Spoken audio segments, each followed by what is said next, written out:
He says, it's not good for me to give the children's food, meaning the children of Israel's food, to dogs. He calls her a dog. Her boldness and bravery to speak truth to power actually changes Jesus' mind. Jesus repents of his racism and extends healing to this woman's daughter. Then she came and worshiped him, saying, she's worshiping, Lord, help me.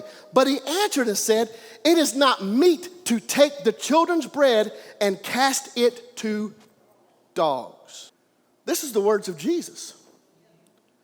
Kind of even hard to get a hold of. Could you imagine that today? Gosh, how in the world could he have ever done something like that? But I'll give you two reasons.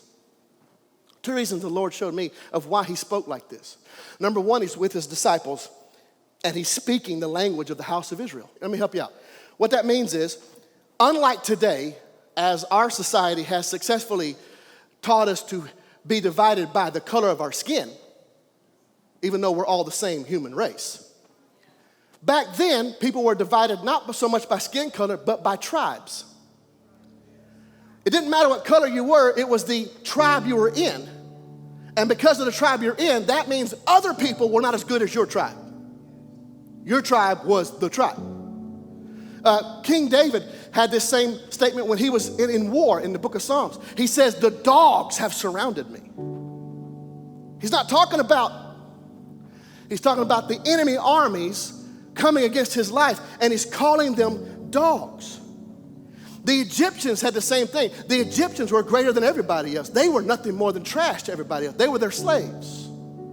The Canaanites were the same way, and the Philistines were the same way. As a matter of fact, how many remember that Goliath called David, who came out to fight him, a dog? It was the language of the day. It was the tribal speech. And Jesus is repeating the words of his own disciples because that's the house of Israel talk. We are this. They are lower than us. The second reason why this happened.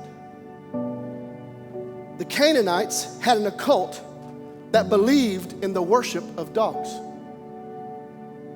So not only was this woman asking for a miracle for her daughter, she was also most likely a worshiper of this occult that praised dogs. And so when Jesus says to her, I'm not going to give the bread that belongs to the children down to the dogs, he was trying to tell her, I know what you believe and what you're listening to and what you're doing, and I'm not going to give you something if you don't believe in who I really am. Now she's asking. Lord, please help me and my daughter. And he pushes it. And she asks again, and he pushes it again. She asks again. And finally she gets to a point where she makes one of the most brilliant statements I think I've ever heard. And she says to him, Lord, the dogs get to eat the crumbs which fall from the master's table. In one sentence, she put everything together at once. I know you are greater than me. I know who you are. You are not what I worship over here with the dogs. You are mightier than the dogs. And I also know that whatever falls from your table, the dogs can get a hold of and eat. Even those not worthy of it, even those that can't be near it. But I know who you are. You're the master. You're the king. Let a few crumbs fall off of your table. Two reasons.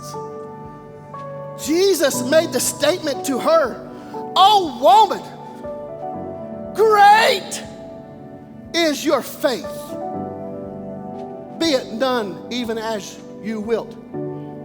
This is powerful. All of a sudden, a Canaanite woman, someone who is not a worshiper of Christ, someone who most likely is caught up in the worship of dogs, all of a sudden has the authority of how and when her miracle happens. Be it done as you will.